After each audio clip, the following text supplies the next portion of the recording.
शिवराज्याभिषेकावर भिडे यांच्या वक्तव्यावर मिटकरी म्हणाले की तर त्याची तात्काळ नसबंदी करा। 6 जून रोजीच्या शिवराज्याभिषेक सोहळ्यात संभाजी भिडे यांनी विरोध केलाय। तसेच रायगडावरील वाघ्या कुत्र्याच्या समाधीवरून राजकारण करू नका, ती तशीच राहू द्या असंही विधान संभाजी भिडे यांनी केलंय। यावरून राजकारण तापलंय। संभाजी भिडे यांच्या या वक्तव्याचा संभाजी ब्रिगेड या संघटनेने तसेच राष्ट्रवादी काँग्रेसचे नेते अमोल मिटकरी यांनी जोरदार विरोध केला।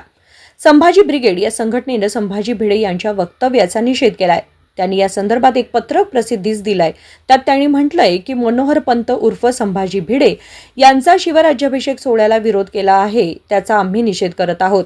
6 जून ही तारीख नामशेष करून टाका असं म्हणणं म्हणजे ज्या प्रवृत्तीने छत्रपती शिवाजी महाराजांचा राज्याभिषेक करायला विरोध केला होता, त्यांच्याच कुळातील हा संभाजी भिडे आहे असं म्हणायला हरकत नाही।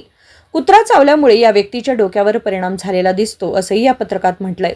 मराठा बहुजन समाजातील पोरांची डोकी भडकवण्यासाठी हा व्यक्ती छत्रपती शिवाजी महाराजांच्या नावाचा वापर करतो आणि पोरांच्या डोक्यामध्ये धर्मांध, विकृत आणि जातीवादी विष पेरतो।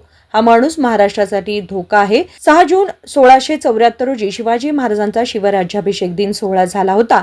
या घटनेला 351 वर्ष पूर्ण झाली आणि त्या दिवसाला हा माणूस जर नामशेष करून टाका म्हणत असेल तर हा 100% शिवद्रोह आहे असंही संभाजी ब्रिगेडनं म्हटलंय।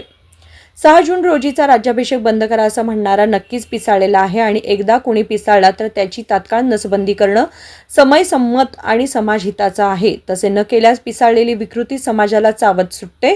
खबरदारी म्हणून सरकारनं तत्काळ दखल घ्यावी असंही राष्ट्रवादीचे अजितदादा गटाचे नेते अमोल मिटकरी यांनी म्हटलंय। Bureau report, SBN Marathi.